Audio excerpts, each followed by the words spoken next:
Et bonjour YouTube, ici Tange, j'espère que vous allez bien aujourd'hui. Une vidéo absolument exceptionnelle car nous allons, mesdames, messieurs, jouer, comme vous pouvez le voir à ma gauche, des decks standards. Alors vous allez me dire, et je suis d'accord avec vous, ça n'a pas d'intérêt. Pourquoi? Alors je vous explique. Le standard, ça va être évidemment le nouveau format de Blizzard à partir de début, mi-mars on va dire. Ça va être annoncé le 9 mars, la date et les modalités. En gros, ce sera un format sans Naxxramas et sans Gnome vs Gobelin. C'est-à-dire que dans les decks que je teste actuellement, on n'a pas mis Naxxramas et on n'a pas mis Gnome vs Gobelin. En somme, on joue un petit peu des decks à l'ancienne, concrètement. On joue vraiment des decks qu'on pouvait jouer il y a longtemps. Après, là où c'est pas forcément super précis ce que je fais, c'est que dans cette nouvelle annonce, il y aura aussi une nouvelle extension. Ce qui fait que dans le mode standard, il y aura 130 nouvelles cartes. Mais là, cette vidéo, ça va servir un petit peu de vidéo en mode, si le standard arrivait maintenant, à quoi pourraient ressembler les decks? Et surtout, est-ce que je peux gagner en standard contre finalement des mecs qui jouent toutes les cartes? Parce que mes adversaires, évidemment, on est en ladder, on est en 4, nos adversaires, ils se gênent pas, mais ils jouent toutes les cartes, c'est bâtard. Du coup, ça ressemble beaucoup. Alors, évidemment, on a quand même mis Ligue des Explorateurs et le grand tournoi et évidemment Blackrock Mountain dans le deck. Et finalement, nos decks ressemblent pas mal aux decks qu'on pouvait jouer il y a très longtemps. Comme vous pouvez le voir, on a remis Mukla un petit peu dedans parce que c'est rigolo. On a Leroy. On a plus de puissance accablante parce que maintenant, évidemment, puissance accablante c'est devenu useless. Pourquoi? Parce que, étant donné que maintenant, on n'a plus la possibilité d'avoir dans nos decks les œufs nérubiens, les rampes ententées, parce que tout ça est devenu obsolète à cause de notre ami comment s'appelle notre ami commun déjà? Notre ami le mode standard évidemment. On a dû adapter, on a plus d'éruption de Déblotin. Il y a énormément de cartes qui vont nous manquer dans ce mode, hein, je vous le dis, ça va être très compliqué au début. Par contre, est-ce qu'il y a MOS ou comment ça se passe là? On verra. On verra comment ça va se passer. Je pense pas qu'il MOS non plus, hein. Faut pas déconner. Il peut, hein, s'il fait double crocro plus totem langue de feu, mais j'y crois pas trop. On va voir ça. En tout cas, on est contre un bon cancer en face. Ok, pioche, savoir ancestral. J'imagine qu'au final, il va tuer mon jongleur de couteau, sinon c'est risqué pour lui. Et du coup, le deck est marrant. Alors, je vais aussi faire un deck paladin, parce que je vous ai fait, ça va être une petite vidéo sympa. Je vous ai fait un petit deck paladin qui est plutôt stylé, vous allez voir. Vous allez m'en dire des nouvelles, j'en suis certain. Ok, il fait le trade. Obvious. Donc, nous, on va pouvoir faire Nain sombre fer. Ça, c'est très bon, ça, on peut trade ça. Et là, derrière, on a la chance d'avoir évidemment toujours nos marcheurs du vide, hein, qui sont pas. On fait pièce marcheurs du vide pour éviter qu'ils puissent encore nous mettre des dégâts face. On ne sait jamais. Et prochain tour, on pourra juste faire défenseur d'Argus qui va se mettre super méga bien. Comme vous pouvez le voir, on a plus de Docteur Boom dans cette decklist là. En gros, on est revenu sur un zoo à l'ancienne, c'est-à-dire un zoo assez cancer. À ce mec qu'il fasse que 2, 3, je veux dire 3. Ah, 5, c'est la merde. Après, c'est pas grave, on a 6 sur colporteur qui arrive. Et on a évidemment aussi la clope se débrisée qui fait son grand retour. Même si finalement. Oh, un taunt, c'est bien. Même si finalement, plus j'y pense, plus je me dis que. J'ai fait une decklist là. Il y a beaucoup de T3 en fait. Parce que j'ai remis le golem des moissons alors qu'il était très fort avant. Et j'ai mis Mukla alors qu'on a quand même récupéré entre temps le chef du clan des Diablotins et Bran Barbe de Bronze. Donc c'est peut-être pas forcément le plus optimal. Mais bon, on fait des tests. De toute façon, on est là pour s'amuser avant tout. Et là, vous pouvez voir qu'on est quand même en train de prendre le contrôle du board face à notre adversaire. Ouais. Il va pouvoir piocher, c'est chiant ça. Il a récupéré le pouvoir du démoniste. Oh, et il pioche masse en plus. Hein. Il pioche masse. Alors voyons voir si on va pouvoir gagner cette game ou pas. Moi je pense qu'il y a moyen. Il y a toujours moyen de moyenner concrètement. On va piocher, même si dans le match-up c'est assez risqué. On va Argus, hein, très clairement. Ça se met quand même bien là. On trade ça. Il joue pas la AOE. 90% des chamans ne jouent pas la AOE. Ce qui fait qu'on a juste à prendre le contrôle du board comme ça. Et il pourra jamais le récupérer normalement. Là, le plus relou, ce serait sûrement un marteau du destin parce qu'il pourrait me mettre. Ok, oh, il joue la AOE. Ok, bah voilà. Moi, ça fait partie des 10% de chamans qui jouent quand même une tempête de foot. En plus, ce connard, il me met, il me met la misère parce qu'il a tué toutes mes créatures, même l'Argus. Très bien. Ça n'existe pas, hein, vous inquiétez pas. Ça nous arrivera jamais ce qui vient de se passer. Ça ne se passe qu'à la télé. On va mettre un buff sur le taunt. Après, on est toujours pas trop mal. Le problème, c'est que là, évidemment, on commence à avoir de moins en moins de cartes dans la main. Donc, on va devoir piocher à tous les tours. On va prendre 2 points de dégâts et c'est un chaman cancer. Donc, ça va être chaud. Mais honnêtement, si on peut gagner ne serait-ce qu'une game avec ce deck-là, je serais très content déjà. Là, il va full face. Et ouais, parce que c'est quand même devenu beaucoup moins fort le zoo. Alors, certes, il va y avoir une nouvelle extension qui va totalement rajouter les cartes, totalement redistribuer le game. Mais est-ce que ça suffira? Je suis pas sûr pour l'instant. Surfilet, est-ce que c'est pas nécessaire? Après, je pense qu'on peut tuer en 2 tours. Alors là, le but, à mon avis, c'est clairement de tuer en 2 tours. Sinon, on va pas y arriver. Prochain tour, on peut toujours top deck un petit Leroy ou un truc qui fait des dégâts. Là, dans tous les cas, au prochain tour, j'ai le létal. J'ai 4, j'ai 8, j'ai 10, j'ai 13. Pour l'instant, j'ai létal. Après, il peut très facilement me tuer. Il suffit qu'il ait des crocros et tout, il peut piocher en plus. Donc ça peut vite être la merde. S'il me tue, bah bon, c'est la vie. Hein. Après, pour me tuer, il faudrait quand même 3 cartes là. C'est-à-dire qu'il faut crocro et 2 autres sorts qui font des dégâts. Parce que au mieux, il a Crocro explosion de lave, et ça fait 15, vous voyez ce que je veux dire. Donc il est pas sûr d'avoir le létal, en plus, il a à sa disposition, entre guillemets, seulement, entre gros guillemets, évidemment, parce que c'est pas mal, seulement 7 mana, donc à voir ce qui va se passer. Alors, il tape, déjà sans Crocro, plutôt une bonne nouvelle. J'espère qu'il a pas une deuxième tempête de foutre, ça pourrait m'énerver. Qu'est-ce qu'il fait là? Et là, imagine, il fait Crocro maintenant. Ok, crépitement. Alors, si vous pouvez faire 3 cette fois, ça m'arrangerait. Allez! Ah, il fait 6, putain, il a full chat. Oh là là, il trade? S'il trade, c'est cool. Ok, il face, évidemment, il a bien joué. Et là, j'ai pas le létal, malheureusement. Ok, garde funeste. C'est létal, je crois. 5, 8, ouais, c'est létal. Ok. Donc, finalement, oui, on a quand même pas mal. On a toujours quelques cartes sympathiques. Est-ce qu'on aurait pu avoir un petit Leroy? Non. On a toujours quelques cartes sympas.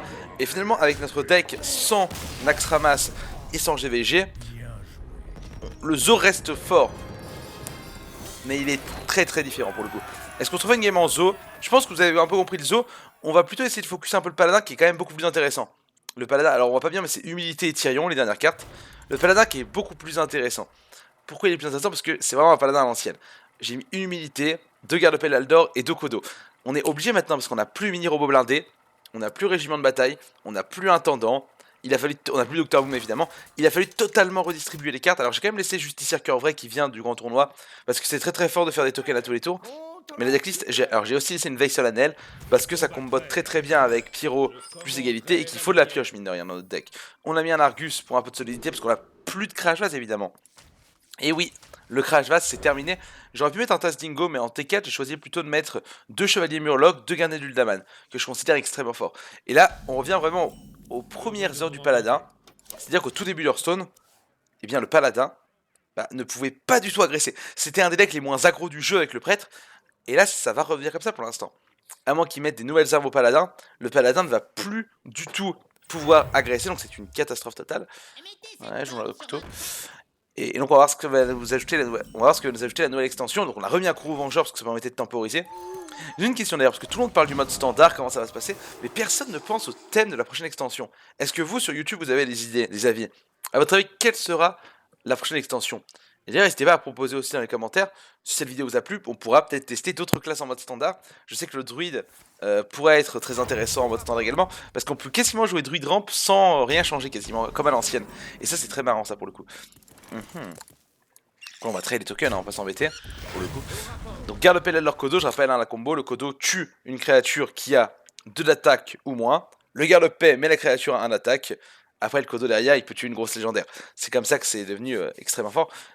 D'ailleurs, dans notre deck paladin, j'y pense, on n'a plus non plus de déchiqueteur piloté, plus de Horeb, plus de rouage marteau également. Ça fait quand même un sacré changement pour la meta game. Donc il faut s'adapter. Là, je peux rien jouer. Faudrait un pyro. Ok, mon pyro. C'est pas la folie. Je peux pas le jouer, hein, bien sûr, ça n'a aucun intérêt. Bon, le jouteur roi, je trouve ça assez fort pour le coup, parce que ça a quand même 7 points de vie. Avant, on jouait une lumière sacrée. Avant, on jouait une lumière sacrée pour remonter le point de vie. Maintenant, on peut mettre le jouteur Howard qui vient directement du grand tournoi. C'est une carte d'ailleurs qui va venir dans la méta forcément du paladin. Le jouteur, à mon avis, on pourra pas y échapper. C'est une carte. Oh, il full face. Il me permet de faire garder du Daman, c'est bien ça. Je comptais jouteur, mais là, du coup. Oh, je peux quand même jouteur finalement. On va quand même jouteur, allez. Globalement, j'ai une bonne joute contre lui. Bon, on perd malheureusement, évidemment, parce que lui, il triche, il joue des crash vase, hein, tricheur. Mais là, du coup, techniquement, on avait quand même beaucoup de créatures late game. Voilà. Forcément, parce qu'on a quand même Tyrion, Ragnaros, Sylvanas. Après, vous allez me dire, oui, c'est vrai, mais on a quand même quasiment moins de créatures late game que lui. Ouais, c'est vrai, parce qu'il a quand même Docteur Boom, Tyrion, adversaire mystérieux. Vous avez raison, c'était un peu la hesse totale. Mais bon, c'est le jeu. Allez, là, on a la possibilité de faire un trade. Oh, il fait le trade. Ça m'étonne, ça. Ça, c'est marrant, ça. Je pense pas qu'il traderait. Ça fait un petit peu chier, du coup, parce que je comptais la jouer à la Zop, mais admettons. Est-ce que je ferais pas plutôt garder du Dlaman?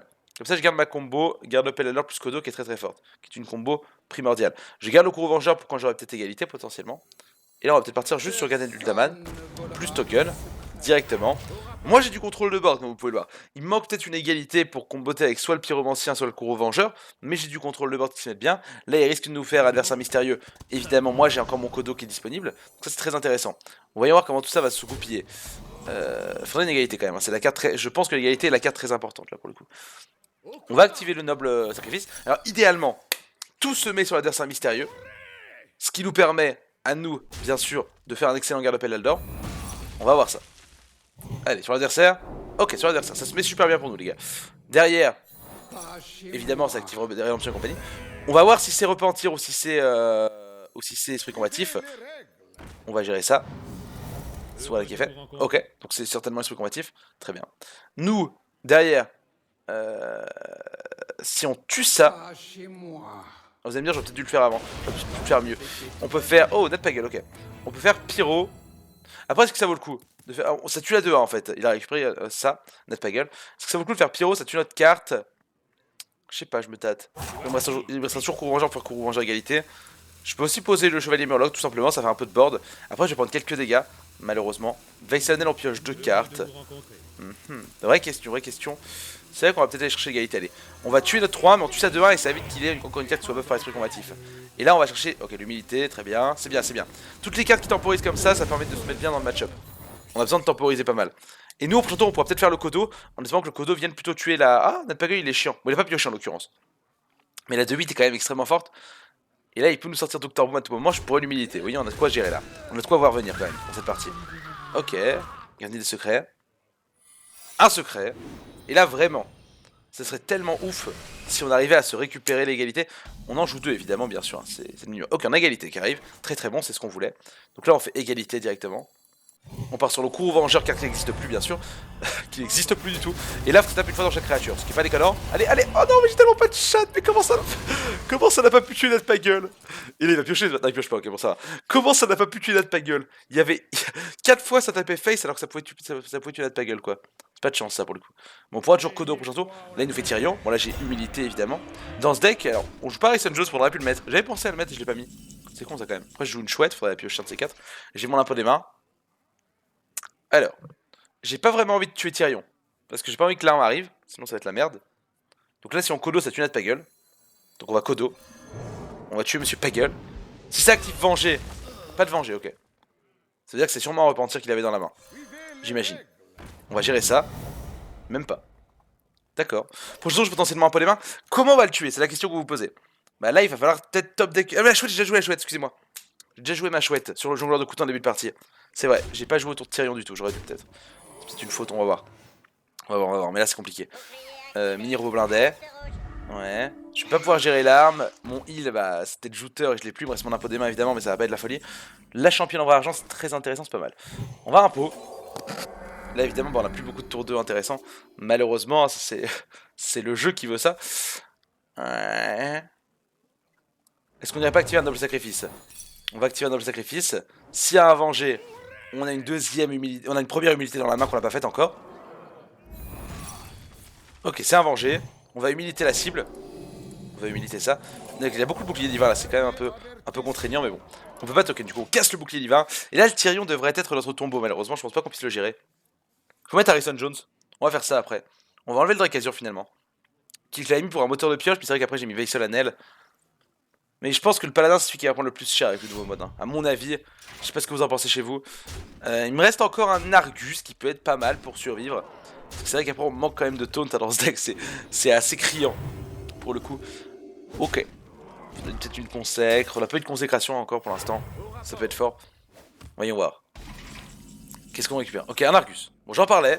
C'est un out potentiel. Alors, est-ce qu'on doit pas faire Argus et champion en vrai argent? Ça se met bien. Le problème de l'Argus, bah, c'est qu'il va se faire défoncer directement. Non, je pense qu'on va devoir faire Chevalier Murloc. On va lui mettre l'arme, tant pis. Hein. Il faut qu'il récupère son arme. De toute façon, ça tue l'autre. On fait de la value. Comme on peut, mais on fait de la value. On va mettre... On le met où? On va le placer là. On va token. C'est bien la 2-1 qui charge. Ok, c'est pas fou. Et on va Argus ici. C'est pas fou. Mais on a un peu de board. On va pas mourir ce tour-ci. Même si en 2 tours, je pense qu'on est condamné.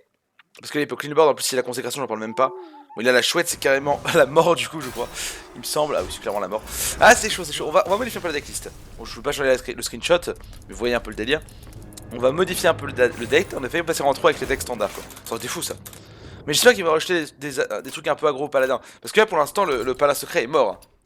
Parce qu'il reste l'adversaire mystérieux, mais il n'y a même plus le venger. Et après, il n'y a même plus d'aggro dans le paladin. Enfin, c'est terminé le paladin secret pour l'instant. Ils l'ont tué avec le. Après, c'est bien, vous allez me dire, vous avez raison. Mais voilà. Le paladin, maintenant, même comme ça, c'est plus que c'était, quoi.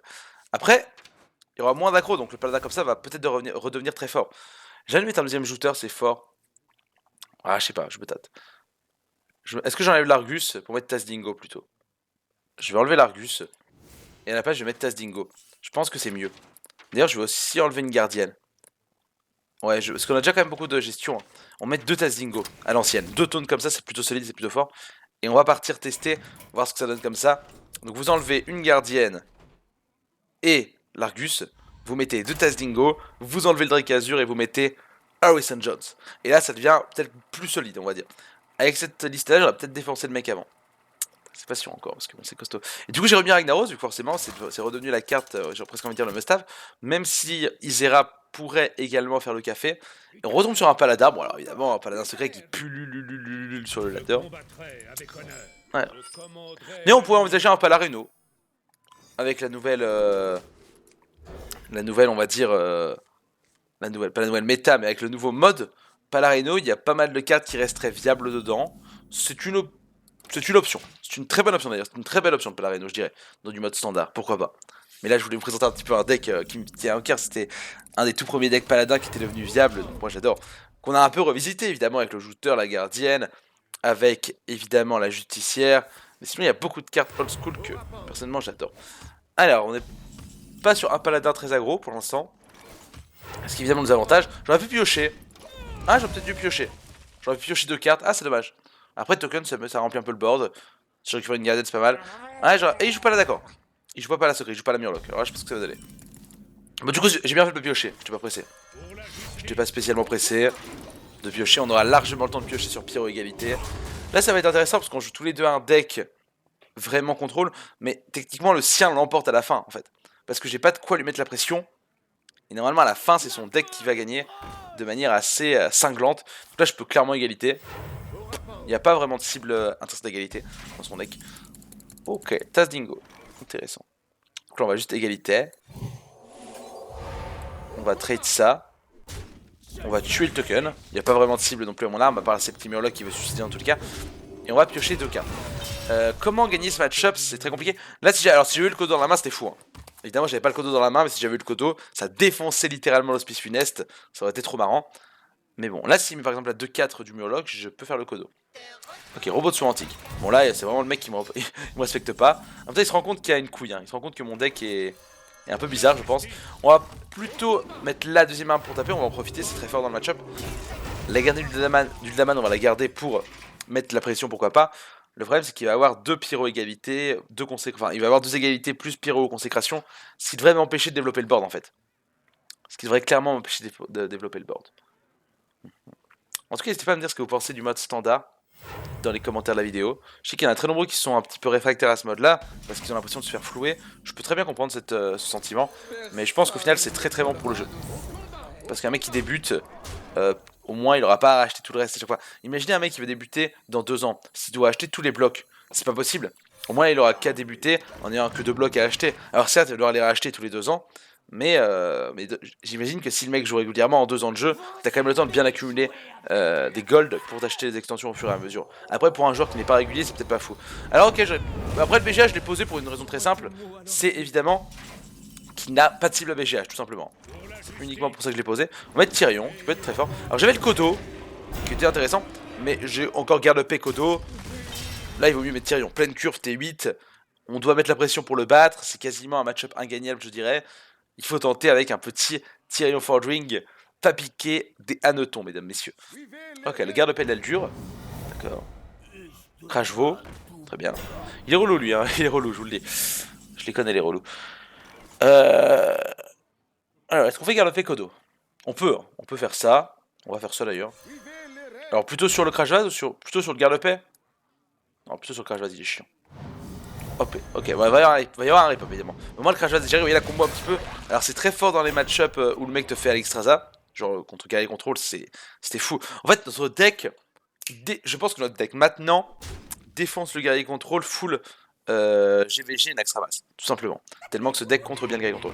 C'est marrant, il joue une version avec. Du coup, je me sens un peu niqué d'avoir mis le BGH. Il joue une version avec Dr Boom. Alors que moi je joue un peu des fois, mais je pensais pas que d'autres personnes la jouaient. Enfin bon, c'est pas très grave. Là on consacre. On voit où les bombes tapent. Alors j'aurais bien aimé que les bombes tuent mon... Putain, déçu pour le BGH. J'aurais bien aimé que les bombes tuent Tyrion. Après les bombes se sont mis bien pour moi de ouf. Ok. Ensuite, on va juste Alors on pourrait trade comme ça. Je pense que c'est le mieux d'ailleurs. Comme ça on garde notre board. Et on va mettre notre arme.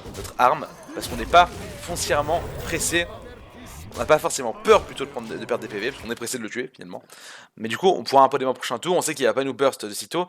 Là il a joué qu'un seul Murloc si je dis pas de bêtises. Donc il est très loin d'avoir tous les Murlocs de ta vie. Par contre le problème c'est qu'il va pouvoir temporiser ad vitam aeternam avec des égalités et des impôts des mains. Parce que là il lui reste une égalité. Alors espérons qu'il l'ait pas. Après une consécration ferait un effet tout à fait remarquable sur le board je dirais. Est-ce qu'il la consècre? Ok, la consécration. Ouais, ok. Est-ce qu'il va faire... Est-ce qu'il a pioché le carte? Non, il a le Murloc par contre. Il a encore un Murloc. Du coup, il clean le board. Par contre, je vais pouvoir faire mon Harrison Jones en sachant que l'adversaire ne joue pas Tyrion.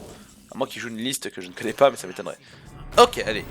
On pioche une carte directement. Le Chevalier Murloc, très bon pour le prochain tour. On va pas le poser tout de suite pour éviter qu'il se fasse sniper. Et on face. Parce qu'on doit lui mettre la pression encore une fois. C'est notre out. C'est notre seule manière de gagner. Et j'ai peur qu'il fasse un pot des mains. Là, s'il a pas un pot des mains, c'est cool pour nous. S'il a pas un pot des mains... Ok, robot de soin antique, bon il pioche hein. Mais c'est moins contraignant qu'une impôt des mains, très clairement. Gardienne sur la 5-4, normal classique, on s'y attend. Pièce et token, je dirais. Pièce et token, ok. Moi j'ai 5, moi j'ai 6, j'ai... Alors j'ai pas mal de dégâts. Là, ce qui me mettrait bien, c'est un gros courroux vengeur, moi, évidemment. Un gros courroux vengeur, ce serait fou. Parce que sur courroux vengeur, je fais égalité courroux vengeur, ça tue tout le board et il reste 5 points de dégâts face. Ce qui fait que j'avais 5 plus 5, 10, je le mettais à 3. Tout simplement, voilà, on peut le dire. Donc c'était assez fort. On va mettre des tokens à tous les tours. Les tokens, ils sont hyper relous pour l'adversaire. Ça, je pense que vous le savez. Il a déjà fait une consécration, il a que 3 cartes dans la main. On le met à 16. S'il a la deuxième consécration, nique sa mère. S'il la va, c'est l'eau qui lui nique sa mère. Même mère. Voilà. Nous n'avons plus d'armes, nous n'avons plus de championne et nous n'avons plus de Tyrion.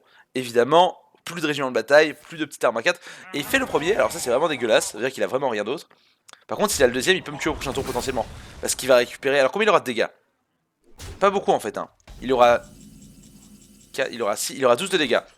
Donc, il va espérer me tuer évidemment. C'est pour ça que là, je pense qu'on va. Est-ce qu'on n'a pas le létal potentiellement? Non, il n'y a pas moyen, je crois. On a 6, 9, 10. On a 12 de dégâts, donc on est loin du létal. On est assez loin du létal. On va juste un peu des mains tranquillement pour être bien safe dans la partie. Consécration qui arrive, très intéressant. Le Kodo qui arrive, c'est pas fou. Manipulateur, c'est marrant ça. Petit manipulateur qu'on a acheté dans ce deck. Très fort, notamment contre les guerriers, contre les palas. Bah, secret, c'est fort aussi. On peut copier son Tyrion et compagnie. Donc c'est pas mal. On va trade les tokens. Tout simplement. Et là, on va juste face. On va juste face. Allez. Il est à 7. Est-ce qu'on va réussir à la gagner? Le courroux vengeur à tout moment, j'ai dit. Il faut qu'on récupère à un moment donné le courroux vengeur. Le courroux vengeur va être totalement fou. Parce que le courroux vengeur, il fait des dégâts sur tout le board. Là, s'il fait tous les blocs de ta vie, il a donc 12 points de dégâts, si tu peux le dire. 6 et 6. Veille solennelle, il pioche, mais il a pas tué de créature avant. Il aurait dû d'ailleurs, ça aurait coûté un peu moins cher. À moins qu'il ait un plan de jeu qui soit pyromancien égalité depuis le début du tour, ça change pas grand. Ouais, ça aurait été mal joué, ça aurait été très mal joué de sa part.